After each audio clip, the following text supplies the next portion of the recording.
Or when an organization changes due to different leadership, culture, technological developments, there will always be a few surprises. Have you ever gotten a new boss at a job and they decide to change everything one day? So it usually happens, okay? Well, this was happening nationally for the city of and the empire of Babylon. Babylon had been taken over by the Persians. We studied that last week in Daniel chapter 5. All right, so Daniel, look at the last few verses of Daniel chapter 5. Like 2 verses. And then Belshazzar gave the command, and Daniel was clothed with purple. A chain of gold was put around his neck, and a proclamation was made about him that he should be the third ruler in the kingdom.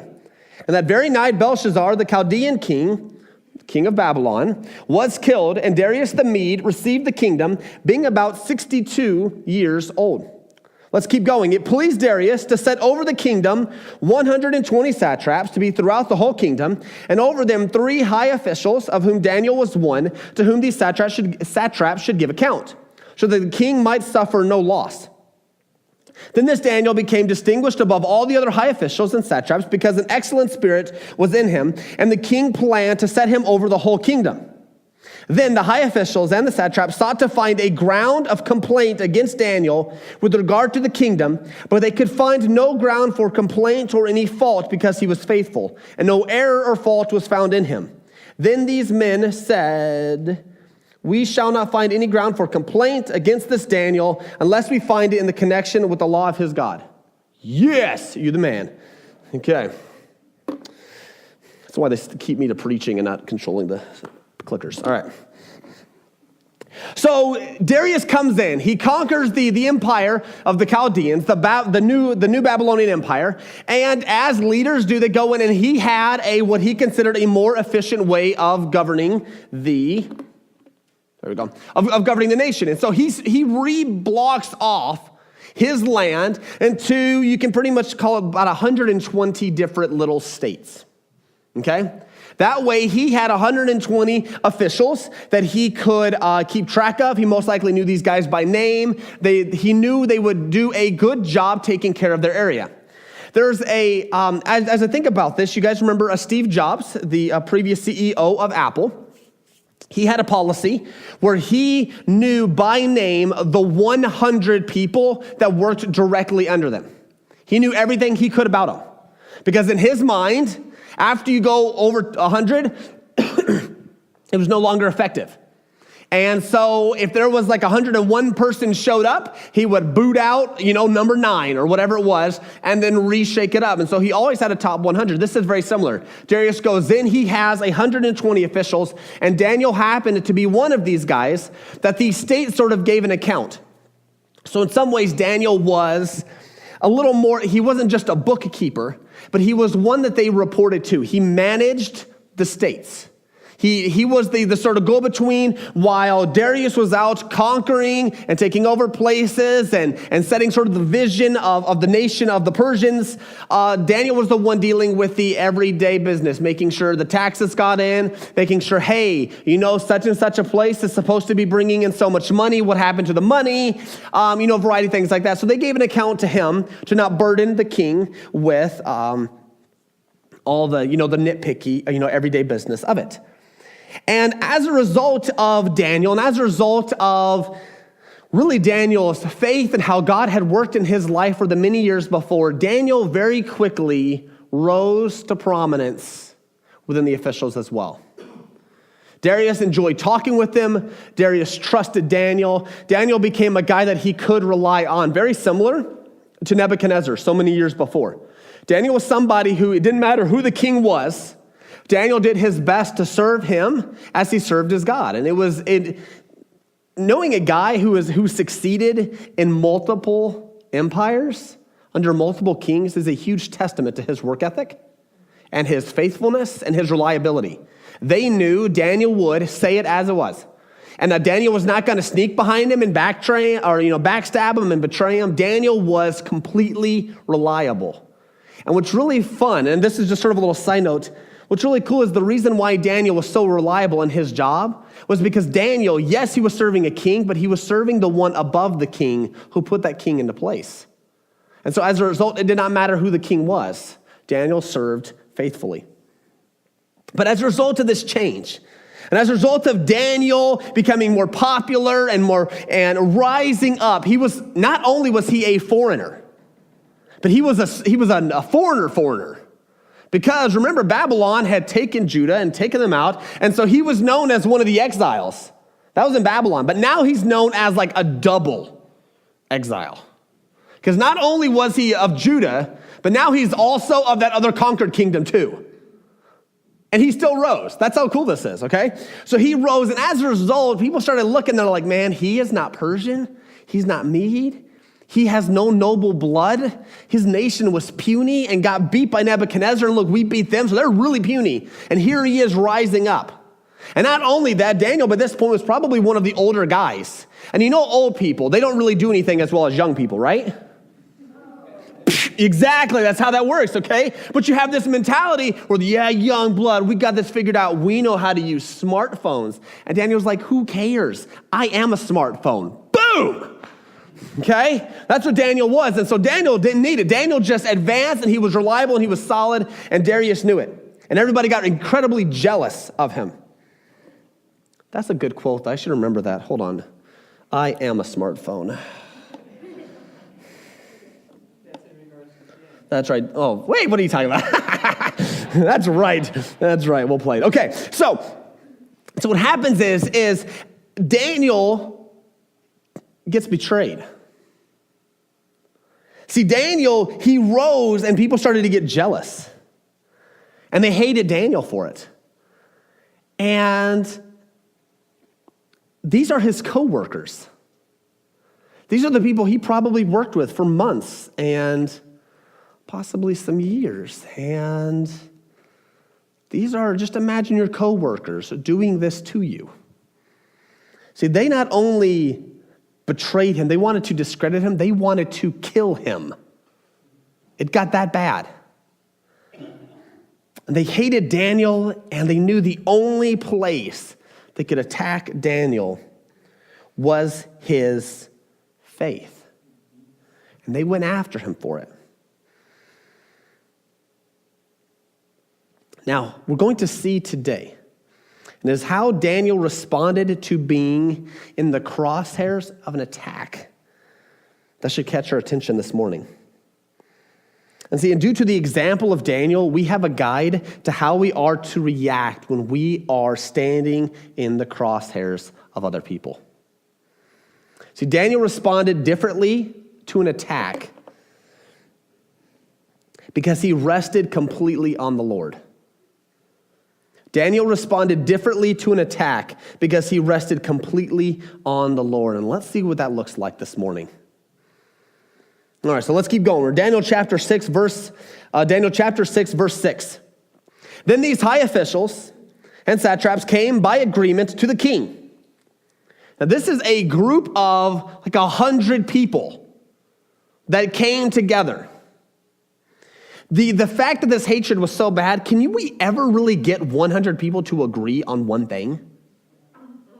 I mean, honestly, okay? None really happened too often. They all were in agreement. They all came together to the king. They had this plan. O King Darius, live forever. All the high officials of the kingdom, the prefects and the satraps, the counselors and the governors agreed that the king should establish an ordinance and enforce an injunction that whoever makes petition to any god or man for 30 days, except to you, O king, shall be cast into the den of lions. Now, O king, establish the injunction and sign the document so that it cannot be changed according to the law of the Medes and the Persians, which cannot be revoked. Therefore, King Darius signed the document and injunction. So here's our first point. Realize the crosshairs will be on you at times, and there's absolutely nothing you can do about it. There's nothing Daniel could have done about this. Over 100 of his co-workers, other high officials got together, and behind Daniel's back went in and got this law set up. With that many of people, man, somebody could have gone up to Daniel and be like, hey, Daniel, I got this really important thing I need you to pray with me about. Would you be willing to meet with me on coffee, Tuesday morning? Well, Daniel, sure. So Daniel goes and meets with that individual, and next thing you know, the other 100 people go before the king and says, hey, we've all agreed that this is going on, and we need to do this, and we're all in agreement. And if they came, who's King Darius to argue with 100 people coming in and saying, hey, we're all in agreement? Okay, sounds like a good idea. Daniel was completely blindsided by this. There was absolutely nothing he could do, and the crosshairs were on him. Now, at times, when the crosshairs get on you, I want to say, look at verse 6. See, at times, these crosshairs, they're covered up with flattery. O king, live forever. They soften him up. They greet the king. They bow before the king. It's covered up in flattery. Not only that, sometimes the smartest and brightest people will also oppose you. Look at verse 7. The high officials and satraps came by agreement. These were not idiots. These were not morons. These were not ignorant people. These were incredibly smart, incredibly brilliant people, also very ruthless people to get to where they are. They were not idiots, and they oppose you. So at times, the crosshairs that are on you are going to be by the smartest and most capable people where you are. You're not going to be able to outsmart them. You're not going to be able to out-scheme them. You're not going to be able to defend yourself enough. They are going to attack you, and they will figure out a way to bring you down. And at times, yes, it's covered up in flattery. At times, the smartest and brightest will oppose you. And not only that, at times, their rules will look right. Verse 8. Establish the injunction and sign the document so that it cannot be changed according to the law of the Medes and the Persians. And I want to say here, just because it is legal does not mean it is right. Just what it is. Just because it is legal does not make this right. And at times, the rules they put into place, specific attack will look right. We just got to follow the rules. But it's an attack on you. There are crosshairs on you, and there is nothing you can do about it. As soon as they find out you're a Christian, they look at you completely different. It is one of the oddest experiences. The oddest. I try to avoid telling people I'm a pastor for as long as humanly possible. Because just for a few minutes, or a few days or a few interactions, I'm just a normal person. But as soon as I say, so where do you work? Well, I'm a pastor over at First Baptist Church. Oh. Like crud. Now, every single interaction I make is going to get judged through that filter. There's nothing I can do about it. Friendship, it's not a woe is me thing. It comes hard for pastors because people look at you different. It just happens. That crosshair, though, as soon as you say, hey, I'm a Christian, they are going to zoom in on you. Now, they might not attack you, okay? Not like everybody's going to attack, but they'll zoom in and they will have filtered every single experience with a Christian onto their experience with you. And if they happen to come from one of those churches that fire and brimstone, everyone's going to die, let them have it, constantly from the pulpit, you're now filtered into that. Zooms in. Or if every experience they had happens to be great and wonderful, and they never turned on the news, and everything they ever heard about a Christian was nice, they're going to view you as that. Like that ever happens. John chapter 15, 18 through 20 says, if the world hates you, know that it has hated me before it hated you. If you were of the world would love you as its own. But because you are not of the world, but I chose you out of the world, therefore the world hates you. This is Jesus talking. Remember the word that I said to you, a servant is not greater than his master. If they persecuted me, they will also persecute you. If they kept my word, they will also keep yours. I want to say something there. Sometimes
fabric of our nation.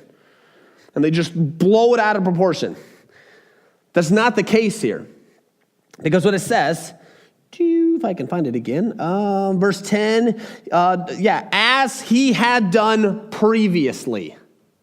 This wasn't just up. Now that they made the law, now I will go and pray and show everybody what a good Christian I am. No, this was something he did 3 times a day, every single day for like bajillions of times. This is something he did. When you walked by in the morning, on your way to work, or the kids, there's Daniel. You just sort of knew it, and you just kept going. And at lunch, when you came back, there's Daniel. There's 3 times. And then just before, sundown, there's Daniel. You just sort of knew, The birds even knew. Everybody knew Daniel did this 3 times a day. It is what it is, okay? And that's how they got him, because they knew he did this every single day. He got down on his hands and knees, and he prayed. And then these men came by agreement and found Daniel making petition and plea before his God. Could you imagine I don't know if this happened, but 100 people, right after, they got the king to sign this, they all walked over to Daniel's house, just waited.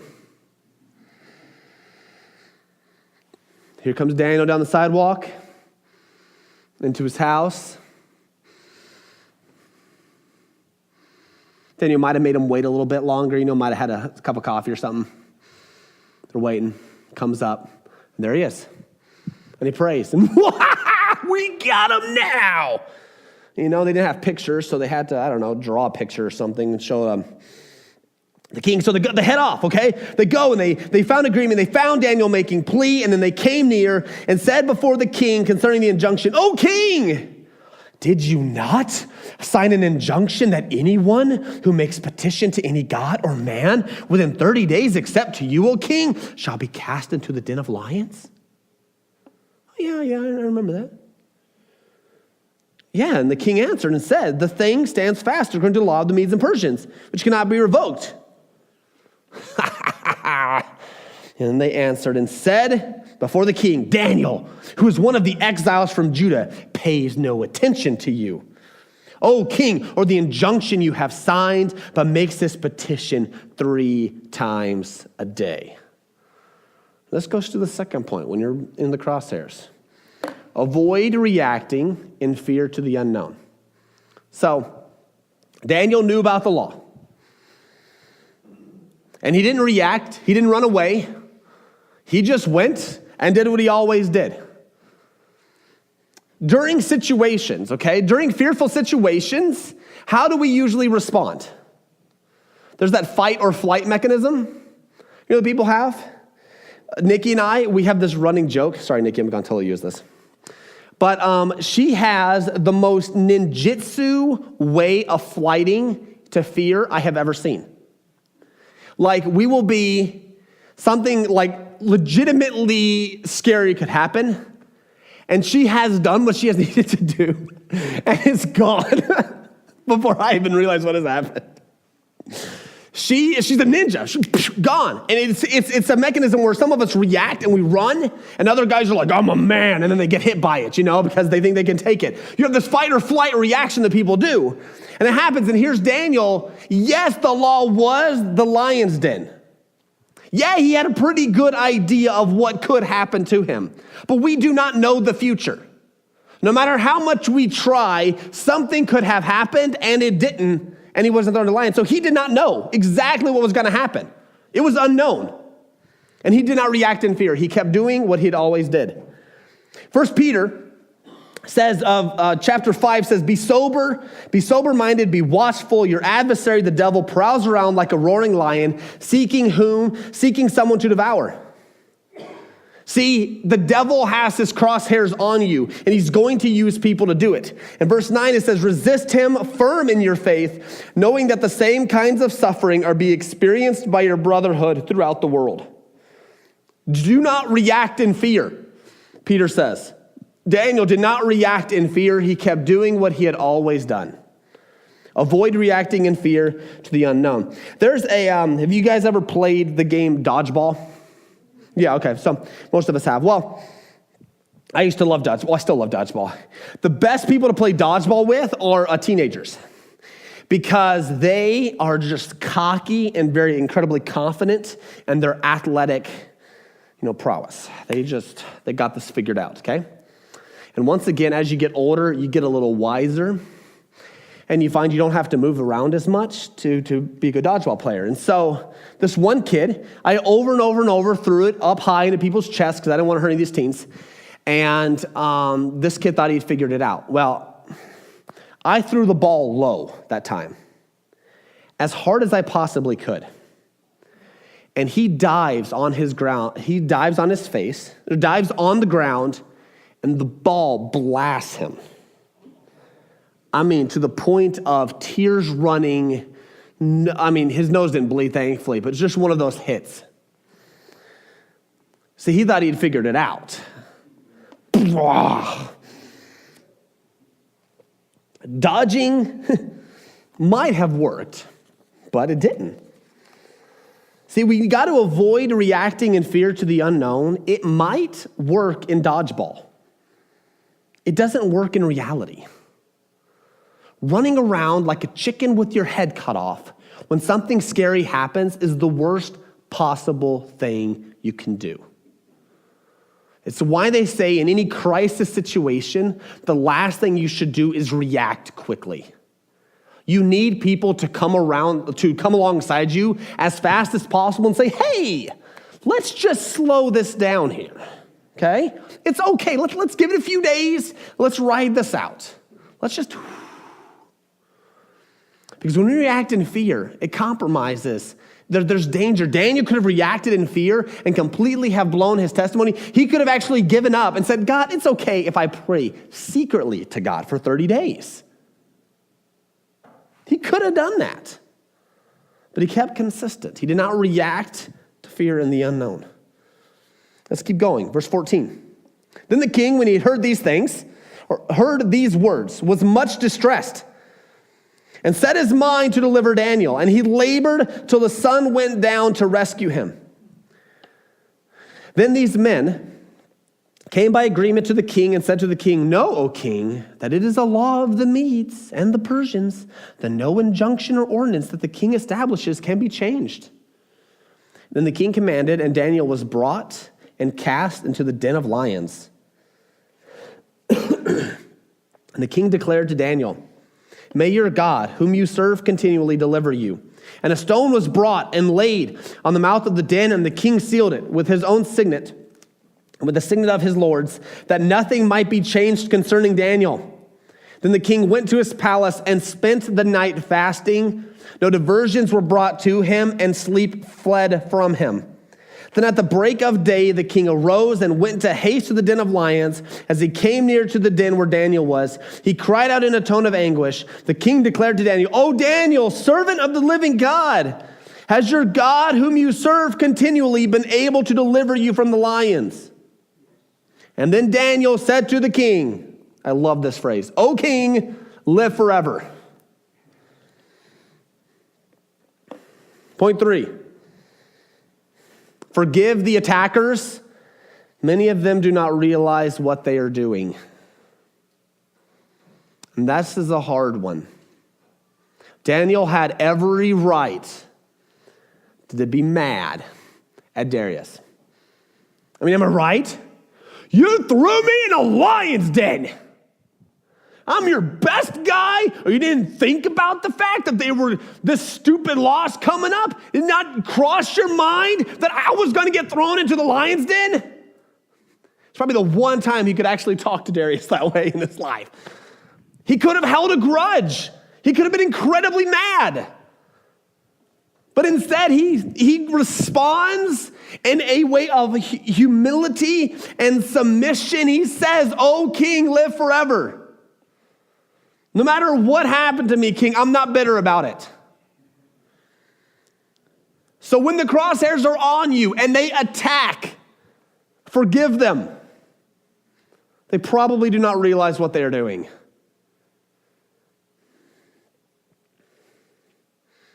I know we oftentimes act surprised when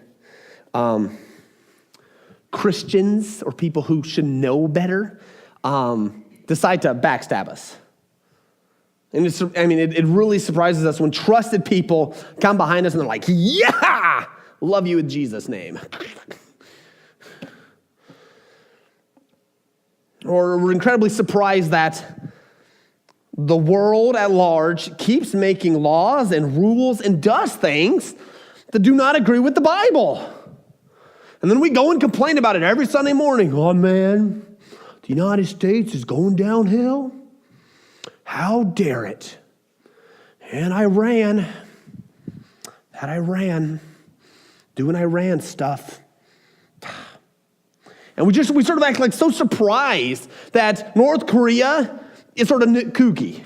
It surprises us that sinful people do sinful things. Because I never sin. I don't know how else to say it. That's the only reason we're surprised. Everybody should act like me, and I'm clearly perfect. Not. And it's a good reminder. So it's 2 Corinthians chapter 4, verse 3 that says, even if our gospel is veiled, it is veiled to those who are perishing. In their case, the God of this world has blinded the minds of the unbelievers to keep them from seeing the light of the gospel of the glory of Christ, who is the image of God. People's eyes have been blinded.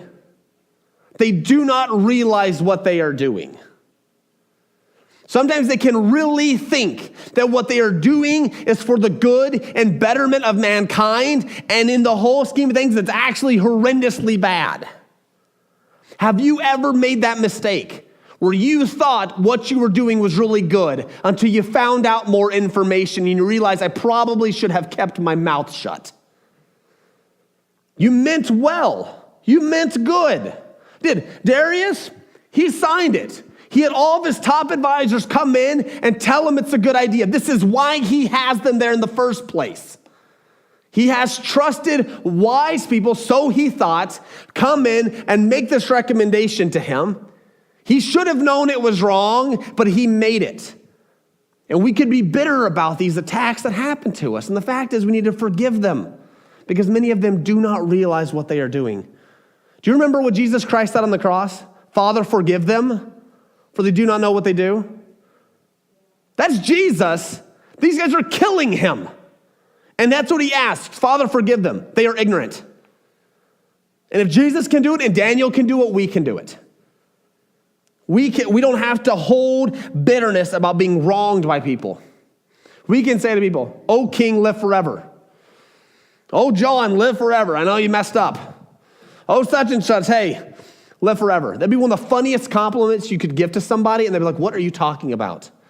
But let's say Clyde comes in. I always pick on Clyde, but Clyde comes in, and he's just a big jerkhead to me, okay, in one of our meetings. And he comes up, and he's like, hey, Pastor, I'm sorry. I should have punched you. And I say, oh, Clyde, live forever. So should be the response. Hey, you messed up. You blew it. I'll end up punching you next week, and you'll have to say the same thing to me. It's going to happen. It's going to happen. I'm going to blow it, and I'm going to need I'm going to need your forgiveness.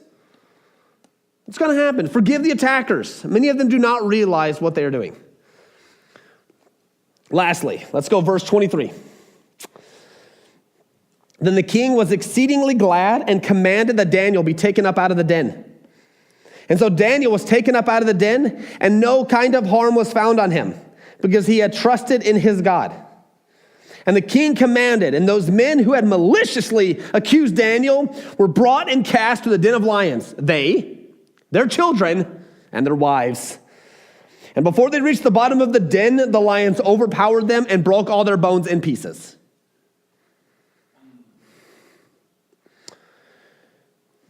Make sure you get married to a godly individual, okay? So Paxton, life lesson. Make sure you know Catherine. Let Catherine know, if she ever gets married, or Lathan or the teens. Because if not, you could be thrown into the lion's den because of your husband. We've been telling Vera. She's like, I have a crush on somebody, or I like somebody. Well, that's great. Does he love Jesus? Because if he doesn't, you're going in the lion's den. I'm joking. But that's what we got. We have,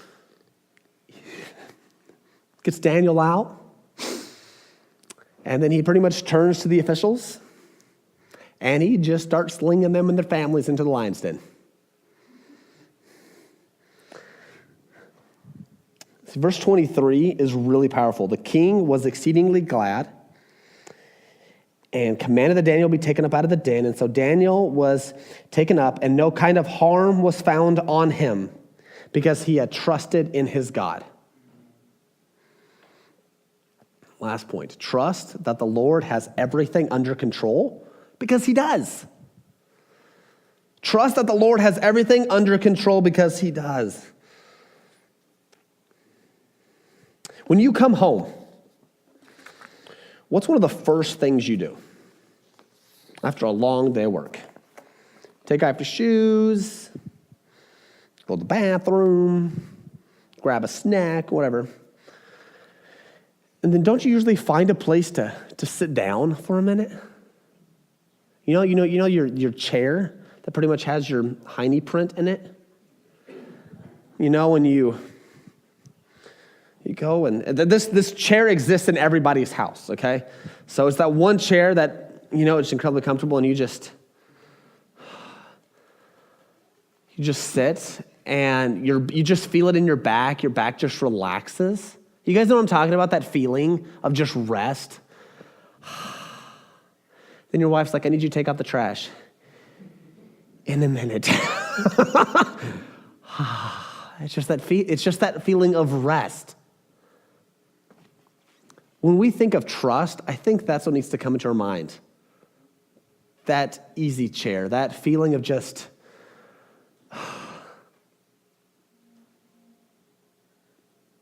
because Daniel had no idea what was going to happen to him. And he just trusted, hey, whatever happens, God has this figured out. It did not say Daniel knew he was going to be spared from the lions. He just trusted God to work it out. He had probably prayed, I hope I am preserved or saved from this, or that it happens incredibly quick. None of this slow munching playing things that cats like to do with balls, okay? Just make this quick. Probably that'd be my request. Get this over with. Well, let's just save me, okay? But he had nowhere else to go. Not like he could fight. They had worked it, they had schemed, they had gotten it perfectly together. There was absolutely nothing he could do to overturn it, and he just trusted God for what happened. And the nation realized it. And once again, the testimony of Daniel secured safety for the Jewish people. Then King Darius wrote to all the peoples, nations, and languages that dwell in all the earth, peace be multiplied to you. I make a decree that in all my royal dominion, people are to tremble and fear before the God of Daniel. For he is the living God, enduring forever. His kingdom shall never be destroyed, and his dominion shall be to the end. He delivers and rescues. He works signs and wonders in heaven and on earth. He who has saved Daniel from the power of the lions. And once again, there were going to be remember the change. As change happened, rules change and laws change, and he was safe in the Babylonian Empire because of what the laws that Nebuchadnezzar had put into place. And now he was part of a new empire. And Daniel was allowed to live long enough into this new empire to provide safety for an exiled people. One that miraculously is still here today, when by all accounts they should be gone. They have been attacked more times in insane concentrated fashions than any real people group. Now that's saying all people groups aren't persecuted in some way at some point. It happens. But we can track the amount of times that people have gone out of their way to destroy the Jewish people. And God used Daniel again, and used Daniel's trust and his faith to secure safety for his people. Daniel responded differently to an attack because he rested completely on the Lord. He realized the crosshairs will be on you at times, and there's nothing you can do about it. Avoid reacting in fear to the unknown. It might work in dodgeball. It will not work in reality. Forgive the attackers. Many of them do not realize what they are doing. And number 4, trust that the Lord has everything under control because he does. Let's pray. God, we thank you for the example of Daniel. We thank you for his faith and what he showed, how he showed us to react when we are overwhelmingly attacked by people. In all of our lives, at times, we are picked and chosen for no real reason but our faith or just who we are, just because we disagreed with somebody, and people go out of their ways to destroy us and to discredit us. And God, we just have to trust you during those times. We cannot defend against it, but you can. And you can get us right through. And you can help us persevere and handle this. And God, we just want to give you the glory this morning and thank you for this example. We thank you in Jesus' name. Amen.